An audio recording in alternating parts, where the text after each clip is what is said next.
Hello दोस्तों, अगर मैं आपको बताऊं कि सफलता के 12 अचूक नियम, ऐसे नियम जो आपकी प्रोफेशनल लाइफ से लेकर आपके घर, रिश्तों और हर रोज की पहचान तक को बदल देंगे, क्या आप जानने के लिए तैयार हैं? ये 12 नियम कोई मोटिवेशनल स्लोगन नहीं, ये है व्यवहारिक, रोज के छोटे छोटे कदम जो आपकी मौजूदगी, आपकी बोलचाल और आपकी रोजमर्रा की चॉइस को इस तरह बदल देंगे कि लोग पहले से अलग तरीके से आपकी तरफ देखने लगेंगे। इन नियमों को जानने के बाद न सिर्फ आप बेहतर काम कर पाएंगे, आप एक ऐसा इंसान बनेंगे जिसकी बात सुनी जाएगी, जिसके फैसले माने जाएंगे और जिसकी जिंदगी में अपॉर्चुनिटीज खुद चल कर आएगी। तो आइए शुरू करते हैं। Rule first, stand up straight with your shoulder back. ये एक साधारण सा बॉडी पोजीशन है। सिर्फ आपके कंधे पीछे करके खड़े होना आपके आत्मसम्मान, आपका कॉन्फिडेंस, आपकी चॉइसेस और जीवन के मौकों को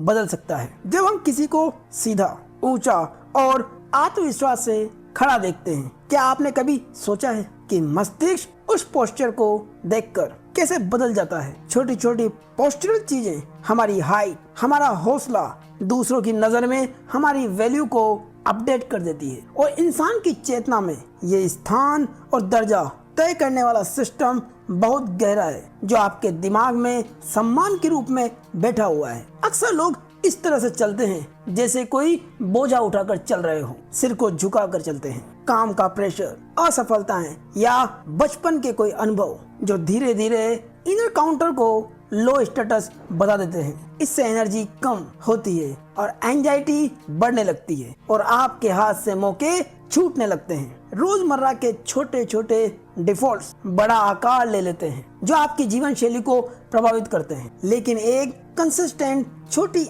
आदत, उठते ही छाती को खोलना, कंधे पीछे करना, आवाज साफ रखना, बड़ा फर्क बन सकती है। ये आदतें आपके दिमाग को मैं संभाल सकता हूँ जैसे सिग्नल देती है। फिर लोग आपको वैसा ट्रीट करते हैं जैसे आप आत्मविश्वास से भरे हुए हैं। आपके पास मौके आते हैं, आपका इनर केमिस्ट्री बदलने लगता है, जैसे कि गेंद छोटी चालों से बड़ा खेल जीत लेती है। छोटी रोजमर्रा की प्रैक्टिस, उठने का समय, नाश्ता करने का तरीका और सड़क पर कैसे चलना है, ये सब आपकी सोशल पोजीशन और मानसिक केमिस्ट्री को बदलते हैं। शुरुआत आसान है, सीधा खड़े होइए, कंधे पीछे की ओर हो, आगे झुके हुए ना, और काम को शुरू कीजिए क्योंकि जिम्मेदारी उठाने से ही जीवन का वजन अर्थपूर्ण बनता है। Rule second, treat yourself like someone you are responsible for helping. क्या आप अपने लिए वही केयर देंगे जो आप अपने प्यारे पालतू जानवर या किसी करीबी के लिए करते हैं? और अगर हाँ, तो उससे आपकी जिंदगी कैसे बदल सकती है? लोग अक्सर दूसरों के लिए तय करते हैं कि उसे इलाज चाहिए, उसे सही खाना चाहिए, उसे आराम चाहिए, पर खुद के लिए वही निर्णय लेना हमें अजीब लगता है। सोचिए, आप अपने कुत्ते की दवा बिल्कुल सही तरीके से दे देते हैं, पर वही दवा खुद के लिए भूल जाते हैं। क्यों? क्या हमारी खुद से नफरत, शर्म या सेल्फ वर्थ की कमी हमें रोकती है? यहाँ हम उसी गुत्थी को खोलेंगे। कई लोगों के अंदर एक अंदरूनी आलोचक है, वो आवाज जो कहती है तुम इसके काबिल नहीं हो, तुम पहले खुद को सुधारो फिर दूसरों की बात करना। यही आवाज हमें डॉक्टर के पास जाने, दवा लेने या आराम करने से रोक देती है। इसके अलावा कुछ बाधाएं भी है, टाइम की कमी, पैसे की कमी, सोशल स्टिग्मा, पर असल में बड़ी वजह अक्सर ये है कि हम खुद को वही केयर देने के योग्य नहीं समझते जो हम दूसरों को देते हैं। समाधान तब शुरू होता है जब आप खुद से प्रश्न करते हैं, अगर मैं किसी दोस्त या किसी पालतू जानवर के समान कोई और होता तो क्या मैं उसे इसी हालात में छोड़ देता जैसा मैंने अपने आप को छोड़ रखा है? जवाब अक्सर नहीं होगा। फिर अगला कदम है, अपने आप से डिलिबरेट व्यवहार कीजिए। छोटे रूल बनाइए। सुबह उठकर 60 सेकंड का सेल्फ चेक कीजिए। निर्धारित महीनों में डॉक्टर को दिखाने का शेड्यूल तय कीजिए और रोज के छोटे छोटे प्रॉमिस कीजिए जिन्हें आप खुद से तोड़ेंगे नहीं। इसे आप रेस्पॉन्सिबिलिटी की तरह ले, अपने भविष्य के लिए एक कॉन्ट्रैक्ट की तरह कल्पना करें। एक सुबह आप जागते हैं, नॉर्मल ब्रेकफास्ट लेते हैं, दवा समय पर लेते हैं और 7 दिन बाद आप महसूस करते हैं थोड़ा ज्यादा ऊर्जावान, थोड़ा कम एंजाइटी। आपके घर के लोग देखते हैं कि आप थोड़ा बेहतर हैं। एक दोस्त आपसे पूछता है क्यों, क्या हुआ, और आप मुस्कुरा कर कहते हैं बस मैंने खुद की थोड़ी परवाह करना शुरू कर दी। उस छोटी सी जीत में एक गहरी खुशी है, जैसे किसी ने आपका हाथ थाम लिया हो। खुद की देखभाल कोई सेल्फिश चीज नहीं है, ये एक मोरल रेस्पॉन्सिबिलिटी है। अगर आप खुद ठीक रहेंगे तो आप दूसरों की मदद भी बेहतर कर पाएंगे। इसलिए पहली प्राथमिकता अपने लिए कमिट करना। छोटे एक्शनेबल स्टेप से शुरू करें और कंसिस्टेंसी बनाए रखें। Rule 3, main friends with people who want the best for you. क्या आपके दोस्त आपकी प्रगति का समर्थन कर रहे हैं, या वे वही लोग हैं जो आपको वहीं रोक कर रखते हैं जहां आज आप हैं? सोचिए, आपके आसपास के लोग रोज आपके मूड, चॉइसेस और ऊर्जा को प्रभावित करते हैं। कुछ दोस्त आपको उठने के लिए प्रेरित करते हैं, कुछ दोस्त आपकी आदतों और सोच को छोटे छोटे तरीकों से कमजोर कर देते हैं। क्या आपने कभी ध्यान दिया है कि किस तरह एक सच्चा साथी आपकी उम्मीदें बढ़ा सकता है और गलत संगत उन्हें घटा सकती है? दोस्त सिर्फ साथी नहीं होते, वे हमारी इस समाज में हमारी भूमिका भी तय करते हैं, जो आपको ऊपर भी ले जा सकते हैं और नीचे भी खींच सकते हैं। प्रेम और लॉयल्टी का दिखावा अक्सर असलियत छुपा देता है। हम अक्सर गिल्ट महसूस करते हैं कि दोस्त छोड़ दिए जाएंगे तो वफादारी का क्या होगा। इसलिए रिश्तों को बनाए रखने के लिए हम अपनी प्रोग्रेस कुर्बान कर देते हैं। कभी कभी दोस्तों का ऐसा व्यवहार जिसमें कोई सीधा गुस्सा या विरोध नहीं दिखता, या लगातार नकारात्मक सोच या माहौल, धीरे धीरे हमारी एम्बिशन और आत्म आदर्श को खा जाता है। और यह समझना मुश्किल है, क्योंकि दोस्त हमारे ही जैसे होते हैं। लगता है कि आप बिलोंग कर रहे हैं, पर असल में वो आपकी सीमा तय कर रहे होते हैं। इसका समाधान सरल है मगर साहसिक है। अपने सोशल साइकिल को ऑडिट करें। उस जांच में पूछें, क्या ये दोस्त मेरी बेहतरी चाहता है? अगर जवाब नहीं मिल रहा तो दूरी बनाइए। ये दूरी तुरंत ड्रामेटिक नहीं होनी चाहिए। छोटे बाउंड्री बनाइए। जितना समय, ऊर्जा और भरोसा आप देते हैं, क्या उतना ही समय, ऊर्जा और भरोसा उधर से भी मिल रहा है? इस हिस्से को भी देखिए। ऐसे रिश्ते रखें जो आपकी अच्छाई पर जोर दे, ऐसे लोग जो आपसे सच्चा फीडबैक दे, मदद करे और आपको चुनौती भी दे। असल ग्रोथ उन्हीं के साथ होती है जो आपकी कैपेबिलिटी को बढ़ाते हैं। दोस्त का मानक इस आधार पर तय न करें कि कौन मेरे साथ मौजूद है, बल्कि इस आधार पर तय करें कि कौन मेरी बेहतरी चाहता है। सही लोगों में निवेश करें, क्योंकि आपका समय और ऊर्जा लिमिटेड है। अच्छे दोस्त आपको सच बताते हैं, आपका समर्थन करते हैं, आपकी कमजोरियों पर काम करने में मदद करते हैं और आपकी जीत पर जश्न मनाते हैं। ऐसे चुनाव करने की हिम्मत रखें, ये स्वार्थ नहीं, बुद्धिमानी। Rule 4, compare yourself to how you were yesterday, not to who someone else is today. अगर आप रोज सिर्फ किसी और से खुद की तुलना करते रहे तो आपकी ऊर्जा, आपका आत्मसम्मान और दिशा कहाँ पहुँचेंगे। आज हम सीखेंगे कि एक छोटे रोज के कदम से आपकी जिंदगी कैसे बदल सकती है। सोचिए, हर सुबह आप उठते हैं और दुनिया बड़ी और तेज लगती है। सोशल मीडिया पर हर कोई चमक दमक में आगे दिखता है। ऐसी तुलना आपको छोटा और बेकार महसूस करवा सकती है। लेकिन क्या होगा अगर आप अपनी निगाहें बदल लें, दूसरों की बजाय सिर्फ अपने कल से मुलाकात करें। यहाँ से आपकी असली प्रगति शुरू होती है, जब आप अपनी तुलना अपने कल से करने लगते हैं। लोग इस कला में प्रवीण हैं, दूसरों से अपनी तुलना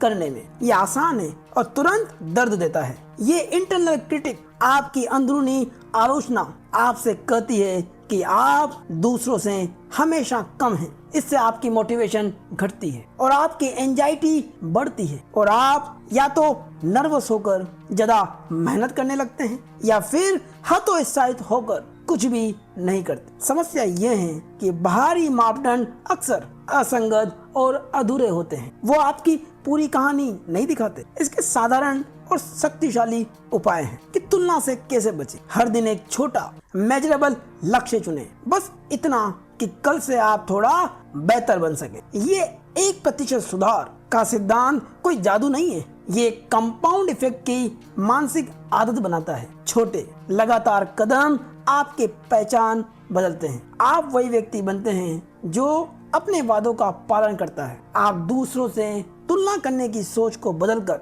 जब आप अपने आप को कल से बेहतर बनाते हैं तो ये आपको लगातार प्रगति का अनुभव देता है, जिससे आपके जीवन में स्थायी खुशी बनती है और आपका आत्मविश्वास बढ़ने लगता है। किसी और को शिखर पर चढ़ते हुए देखना प्रेरणादायक हो सकता है, पर वो आपका रास्ता नहीं है। आप अपने मापदंड बनाइए, छोटे स्पष्ट रोजमर्रा के लक्ष्य, फिर उन्हें पूरा करके खुद को रिवॉर्ड दीजिए। इतिहास और संस्कृति की बड़ी उपलब्धियां अक्सर इन छोटे सुधारों का जोड़ होती है। हर दिन कल से बेहतर बनना आपकी खुद से असली प्रतिस्पर्धा होनी चाहिए। Rule 5, do not let your children do anything that makes you dislike them. क्या आपकी हर दिक्कत आपके अपने बच्चे की नवीनता है, या आपकी चुप्पी और टालमटोल ने उसे ऐसा बना दिया है कि आप धीरे धीरे उससे दूर होते जा रहे हैं? सोचिए किस तरह एक छोटी सी आदत आपके रिश्तों को महीनों में बदल सकती है। आपके और आपके बच्चे के बीच संबंध और प्रगाढ़ हो सकता है, प्रेम पूर्ण हो सकता है। हर माता पिता चाहता है कि उसका बच्चा खुश रहे, पर खुशी अकेला लक्ष्य नहीं हो सकता। बच्चे का व्यवहार, दूसरों के साथ उसका तालमेल और सामाजिक काबिलियत ही उसे दुनिया में सफल बनाती है। कई लोग मानते हैं कि बच्चे जन्म से मासूम होते, पर व्यवहारिक अनुभव कहता है कि बिना हद और बिना अनुशासन के बचपन अक्सर अकेलेपन, तिरस्कार और बाद की जिंदगी में समस्या लेकर आता है। प्यार से डरना नहीं, बल्कि समझदारी और सीमा लगाकर प्यार को दिखाना है। दोनों ही जरूरी है। जो काम आज छोटा दिखता है वो कल बड़ी कीमत वसूल सकता है। माता पिता अक्सर दो बड़े डर के बीच फंस जाते हैं, बच्चे को चोट पहुंचाने का डर और समाज में बुरी छवि बनने का डर। वे ये सोचते हैं कि अगर मैं सख्ती करूंगा तो बच्चा मुझसे नाराज होगा, इसलिए कई लोग सीमा का निर्धारण टाल देते हैं। पर टालने का परिणाम क्या होता है? बच्चा दूसरों का सम्मान नहीं सीखता, दोस्तों से अलग थलग होता है और घर के भीतर तनाव बढ़ता है। बच्चे की परवरिश या हमारे खुद के जीवन में बड़े बदलाव अचानक नहीं आते, बल्कि रोज की छोटी छोटी जीतें और अनुशासन ही मिलकर बड़ी सफलता या स्थिरता बनाते हैं। छोटी जंगे से मतलब है वो रोज की छोटी छोटी आदतें या टकराव जो देखने में मामूली लगते हैं, लेकिन बार बार होने से बच्चे का स्वभाव और हमारा धैर्य दोनों बनाते हैं। दूसरी चुनौती ये है कि सही सख्ती करना आसान नहीं। बहुत कठोर हो गए तो भावना टूटेगी, बहुत नर्म हो गए तो अनुशासन गायब हो जाएगा। सही बैलेंस खोजने में माता पिता उलझे रहते हैं। इसका सीधा साधा समाधान है, स्पष्ट नियम बनाएं। बच्चों के लिए सीमाएं कम से कम और सुस्पष्ट तरीके से निर्धारित करें और जरूरी हो तो न्यूनतम प्रभावी दंड भी तय करें। उससे कहें यदि तुमने ये गलती की तो तुम्हें ये सजा मिलेगी। यानी जो भी कदम उठाएं वो समस्या को रोके और बच्चे को सिखाए। नियमों की संख्या सीमित रखें। हर नियम का मतलब बच्चा समझे और गलती करने पर पहले चेतावनी दे, उसके बाद ही कुछ एक्शन ले। और अगर बच्चा गलती को दोहराए तो उसे न्यूनतम दंड भी दे। इसका एक दूसरा पहलू भी है, इनाम देकर उनके हौसले को बढ़ाए। अगर वो कुछ अच्छा करते हैं, उनकी छोटी छोटी जीतों पर उन्हें प्रोत्साहित करें और बच्चे को न केवल डांटे बल्कि सिखाएं कि कौन सा व्यवहार दूसरों के लिए अच्छा है और कौन सा बुरा। माता और पिता के बीच में संतुलन होना चाहिए। कहीं ऐसा न हो कि माता पिता थकान और एक दूसरे के कलह के कारण बच्चे पर क्रोधित हो जाए और कुछ कठोर कदम उठा ले। सीख साफ है कि बच्चों को अनुशासित करना प्यार कम नहीं करता, बल्कि जीवन के लिए उन्हें सक्षम बनाता है। सीमाएं लगाकर आप उन्हें सुरक्षित दुनिया में जीना सिखाते हैं। याद रखिए, अनुशासन का मकसद बच्चों को प्यार के साथ समाज में स्वीकार्य बनाता है, न कि उन्हें तोड़ता है। छोटे नियम, न्यूनतम प्रभावी दंड और उचित इनाम, यही 3 स्तंभ है जिन पर आप उनका भविष्य तय कर सकते हैं। और दोस्तों, वीडियो पसंद आ रहा हो तो चैनल को सब्सक्राइब करना ना भूलें। Rule 6, set your house in perfect order before your criticise the world. क्या आप उस दिन को याद करते हैं जब चीजें आपके अनुसार नहीं हो रही थी और आप दुनिया को कोस रहे थे? क्या होगा अगर सच यही हो कि सबसे बड़ा बदलाव आपके अपना घर या अपना रोजमर्रा की आदतों को व्यवस्थित करने से शुरू होता है। कभी कभी दुनिया का बड़ा गुस्सा अंदर के छोटे अव्यवस्थाओं से जनरेट होता है। ऐसी परिस्थिति को फेस करना जो आप नहीं चाहते, रिश्ते का टूट जाना, बैंक स्टेटमेंट पड़े रह जाना,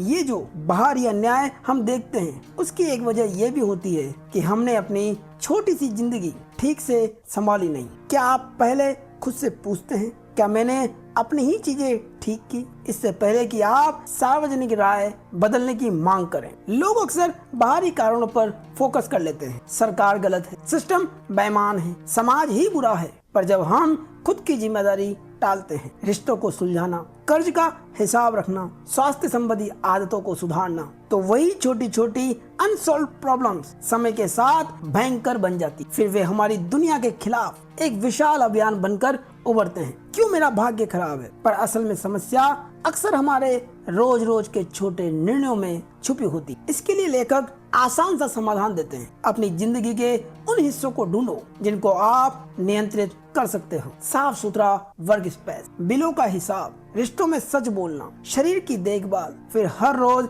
एक छोटा कदम लो, एक कप चाय की तरह। बस एक काम पूरा करो और इसे रिकॉर्ड करो। वो छोटी जीत सुबह शाम मिलती रहे तो धीरे धीरे चीजें बदलती। यही प्रक्रिया आपको बाहरी आलोचना करने की ताकत देती, क्योंकि अब आप सिद्धांतों के साथ बोल रहे हैं, ना कि सिर्फ निंदा करने के इरादे से। पहला कदम आत्मनिरीक्षण है। दूसरों को दोष देने से पहले अपने करीब के उन मर्मों को सूचीबद्ध करो जिन्हें आप सुधार सकते हैं। हर दिन छोटी छोटी जिम्मेदारियां निभाने से आपका व्यक्तित्व मजबूत होगा और आपकी आलोचना दुनिया के लिए सार्थक हो और आपका नजरिया समाज को देखने के प्रति कम घृणास्पद बनेगा, क्योंकि आप अपनी कमी को देख सकते हैं। दूसरे शब्दों में कहें तो पहले अपनी बेंच साफ करो, फिर सार्वजनिक मंच पर आलोचना करो। Rule 7, pursue why is meaningful. अगर हर छोटा सुख आपको तुरंत मिल जाए, क्या आप वही इंसान बनोगे जो एक पेट भरने की खुशी के लिए अपनी जिंदगी बेच दे, या वो जो एक बड़ी वजह के लिए छोटी राहतें बाद में छोड़ सके? हम अक्सर दो रास्तों के बीच खुद को पाते हैं। एक रास्ता जो आसान और तुरंत खुशी देता है और एक रास्ता जो मुश्किल है पर लंबे समय में कुछ बढ़ा देता है। क्या होगा अगर मैं कहूँ कि वही चीजें जो आपको अब खुश करती है अक्सर आपकी ही भविष्य की खुशी चुरा लेती? ये विचार थोड़ा खतरनाक लगता है, क्योंकि हमारी दिमागी मशीन तुरंत मिलने वाली रिवॉर्ड के लिए बनाई गई है। पर सवाल ये है, किस तरह के इनाम के पीछे जाना आपको एक बेहतर, अधिक टिकाऊ जीवन देगा? जहाँ मीनिंगफुल लाइफ की तलाश मुश्किल होती है, वहाँ प्रतिरोध भी बहुत आता है। थोड़ी सी निराशा, असफलता और लोगों की आलोचना, ये सब मौके पर आपको शॉर्टकट चुनने के लिए उकसाते हैं। अगर ये काम नहीं हुआ तो मैं क्या करूँगा? ये डर अक्सर हमें तुरंत मिलने वाले आराम की ओर धकेलता है। इसके अलावा समाज अक्सर सफलताओं को नापता है। स्टेटस और तुरंत नतीजे इसी का परिणाम होते हैं। स्टेटस और तुरंत नतीजों के कारण लंबा संघर्ष अक्सर बेतुका दिखता है। फिर भले हम अंदर से ये जानते हो कि ये रास्ता सही है, फिर भी हम उस रास्ते को चुनने से वंचित रह जाते हैं। ब्रह्मांड जैसा बड़ा रिवॉर्ड कोई नहीं देता, बल्कि जो मिलता है वो आपकी बार बार की छोटी छोटी सही पसंदों का जोड़ होता है। नियमित छोटे सैक्रिफाइस और काम को आपकी क्षमता बढ़ाए, वे भविष्य में बड़ा फर्क बनाते हैं। ये विचार कि मैं आज छोटे सुख छोड़कर कल बड़ा पाऊंगा केवल एक आदर्श वाक्य नहीं है, बल्कि व्यवहारिक रणनीति है। जब आप मीनिंगफुल लक्ष्य चुनते हैं, आप अपने रोजमर्रा के फैसलों को उस दिशा में सेट कर देते हैं और धीरे धीरे वही छोटे फैसले बड़ा फर्क दिखाते हैं। ये डिस्कवरी अक्सर तब होती है जब आप एक महीना, एक साल या 5 साल बाद पीछे मुड़कर देखते हैं। छोटा और आसान विकल्प हमेशा गलत नहीं होता, पर अगर आपका जीवन मीनिंगफुल बनाना आपका मकसद है, तो आपकी रोजमर्रा की छोटी पसंदें उसी के अनुकूल होनी चाहिए। आपके हर दिन के छोटे छोटे हाँ और नहीं ऐसे चुने कि वे आपके भविष्य के बड़े हाँ की अनुमति दे। ये सुनने में दार्शनिक लगता है, पर असल में ये एक प्रैक्टिकल सिस्टम है। अपने निर्णय पर टिके रहना, चाहे मन कितने भी बहाने बनाए। यही तरीका आपको एक्सपेंडेंट के जाल से निकालकर मीनिंगफुल जीवन तक ले जाता है। रूल 8, टेल द ट्रूथ और एटलीस्ट डोंट लाई। क्या अगर आप हर बार बस थोड़ा सा झूठ बोलकर काम चला लें, क्या आप सोचते हैं कि आपका जीवन सुरक्षित रहेगा, या वही छोटे छोटे झूठ एक दिन आपकी पूरी दुनिया उजाड़ देंगे? सच बोलना इतना सरल क्यों नहीं लगता? हम रोजाना छोटे बड़े बहाने, छुपे हुए इरादे और चमक दमक की बातों में सच को दबा देते हैं। पर क्या आपने गौर किया है, हर छोटा झूठ एक छोटा सा क्रैक बनाता है, आपके अंतःकरण को कमजोर करता है। आपके अंतःकरण की दीवार में जब क्रैक बढ़ते हैं तब बड़े नुकसान आते हैं। जॉर्डन पीटरसन की बात यहाँ बिल्कुल साफ है। झूठ सिर्फ शब्द नहीं, ये व्यवहार, आदत और फिर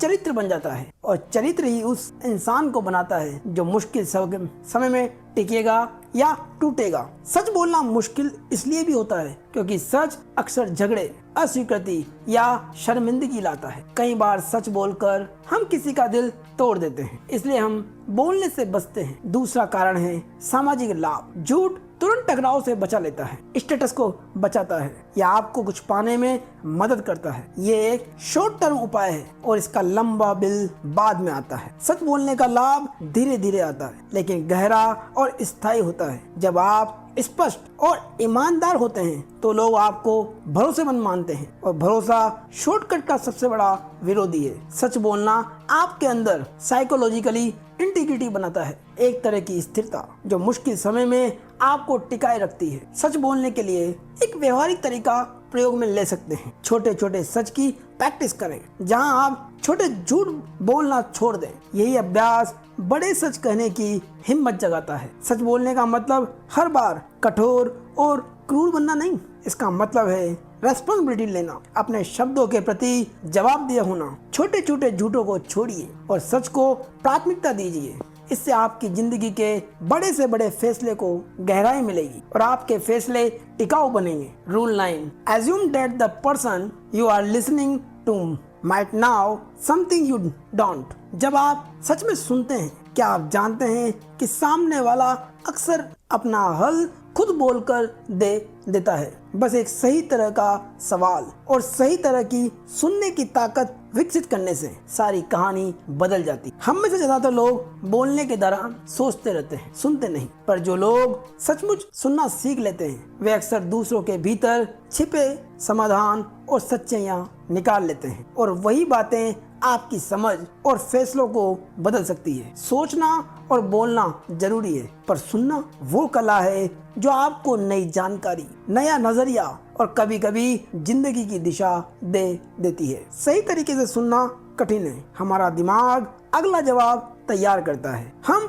आकलन करते हैं या किसी को सुधारने के लिए टोकना शुरू कर देते हैं। दूसरे लोग भी अक्सर बेतरतीब बोलते हैं, टंगेट में चले जाते हैं, भावनात्मक हो जाते हैं या अपना सच ढूंढते हुए उलझ जाते हैं। इन सब में से असली बात खोजना और उसे मान लेना यह आसान काम नहीं है। एक सरल नियम बनाइए, पहले समझो फिर जवाब दो। सचमुच सुनने का मतलब है सामने वाले की बात को अपनी भाषा में दोबारा बताकर पूछना, क्या तुम यही कर रहे हो? इससे सामने वाले को अपनी बात साफ करने का मौका मिलता है और आप दोनों की सोच साफ हो जाती है। यह तरीका बातचीत को विचारोत्तेजक बनाता है और झगड़ों को कम करता है। धीरे धीरे आप सीखते हैं कि सुनना सिर्फ पैसिव काम नहीं, ये एक एक्टिव समस्या सुलझाने का हिस्सा है। सुनने की प्रैक्टिस करें। किसी की बात सुनने के बाद उसे समराइज करके बताइए, क्लेरिफाइंग क्वेश्चन पूछिए और अपनी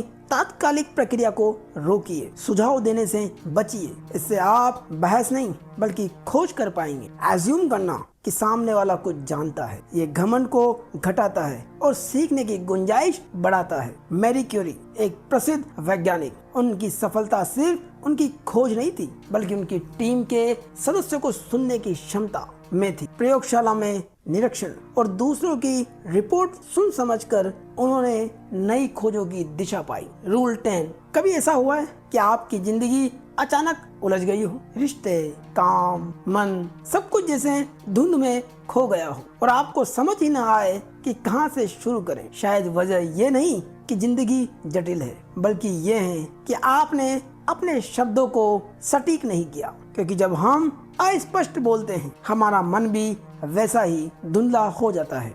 जब आप ये नहीं बता पाते कि आपको क्या चाहिए, क्या परेशान कर रहा है या आपका उद्देश्य क्या है, तो आप अपने ही जीवन के कोहरे में फंस जाते हैं। हम अक्सर कहते हैं सब ठीक नहीं चल रहा, कुछ तो गड़बड़ है, पर क्या, कहाँ और क्यों, ये हम खुद नहीं जानते। यहीं से अव्यवस्था शुरू होती। सटीक शब्द ही वो चाबी है जो मन की धुंध साफ करती। सटीक बोलना मुश्किल है क्योंकि इसके लिए हमें अपने डर, गलती और भ्रम से सामना करना पड़ता है। कई बार हम बहस से बचने के लिए अस्पष्ट बातें करते हैं, मुझे कुछ कहना है पर छोड़ो, या मैं ठीक हूँ। जब हम ठीक नहीं होते उस टाइम भी ये शब्द बोलना, पर यही बचाव बाद में बड़े झगड़े में बदल जाता है। छोटे मुद्दे जो बात करने लायक नहीं लगते हैं धीरे धीरे ड्रैगन बन जाते हैं जो एक दिन फट पड़ते हैं और सब कुछ तोड़ देते हैं। सच बोलने का साहस और सटीक बोलने की स्पष्टता दोनों ही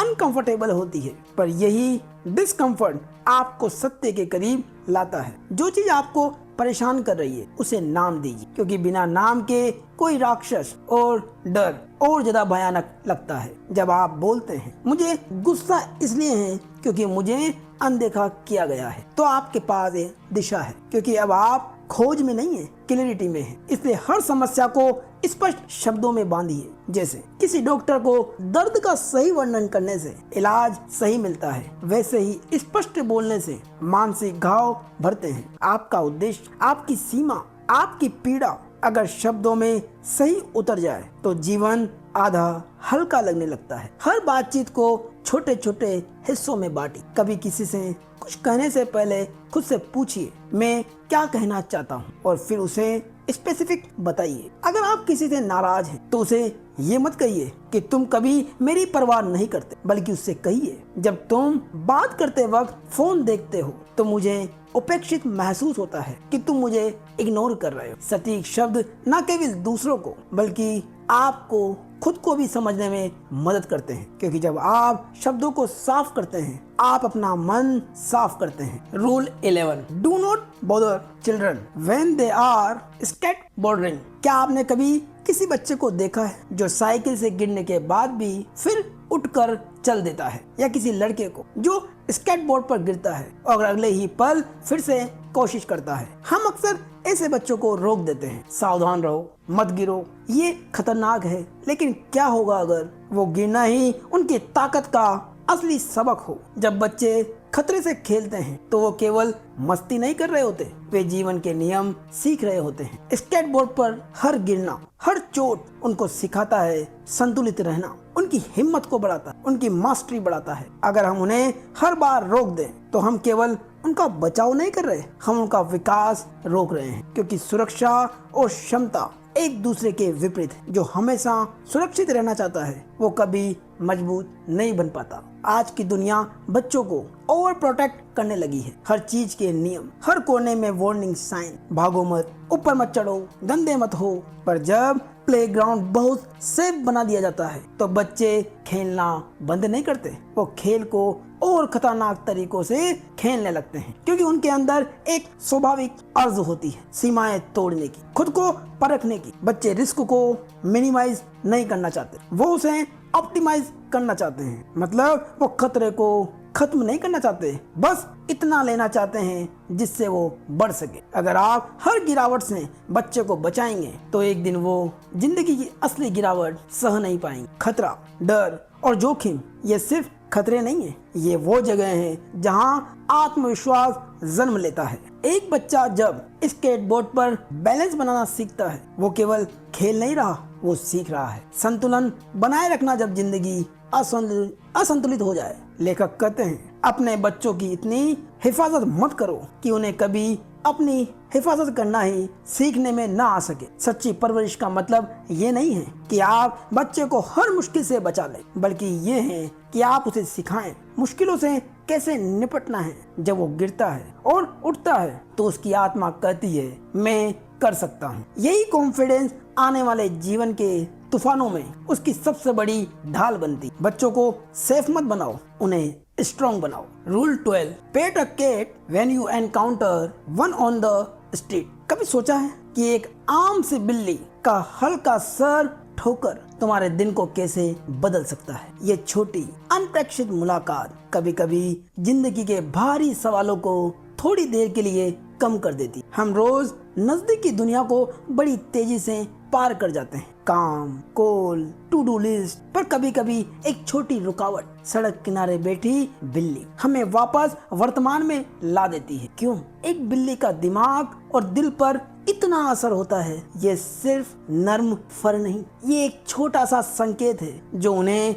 और तुम्हें अभी और जीवित महसूस कराता है। एक संक्षिप्त सांस जो भारी सोचों से निकलकर वर्तमान में वापस लाती है। ये अचानक मिलने वाला एक संकेत है, यहाँ भी जीना बाकी। कितनी बार हमने अपने तनाव को बढ़ती हुई गणना की तरह गिना है और ये गिनती हमें अंदर ही अंदर खोखला कर देती है। बिल्ली का एक हल्का मुठभेड़ हमें उस गणना से निकालकर होना सिखा देता है। सांस लें, छुएं और देखें। ये एक छोटा पर पावरफुल रिसेट हो सकता है। हमारी जिंदगी अक्सर बड़े नतीजे और बड़े उद्देश्य की तलाश में रहती है और जब वो नहीं मिलते तो निराशा और व्यर्थता बढ़ती है। खो जाने का एहसास, दर्द या अकेलापन, इन सब से निपटना आसान नहीं। लोग बड़े समाधान खोजते हैं पर उन्हें छोटी चीजें दिखती ही नहीं, इसलिए उन्हें नजरअंदाज कर देते हैं। जब सब भारी लगे हम अक्सर सोचते हैं कि सिर्फ बड़े परिवर्तन ही राहत दे सकते हैं, पर वही सोच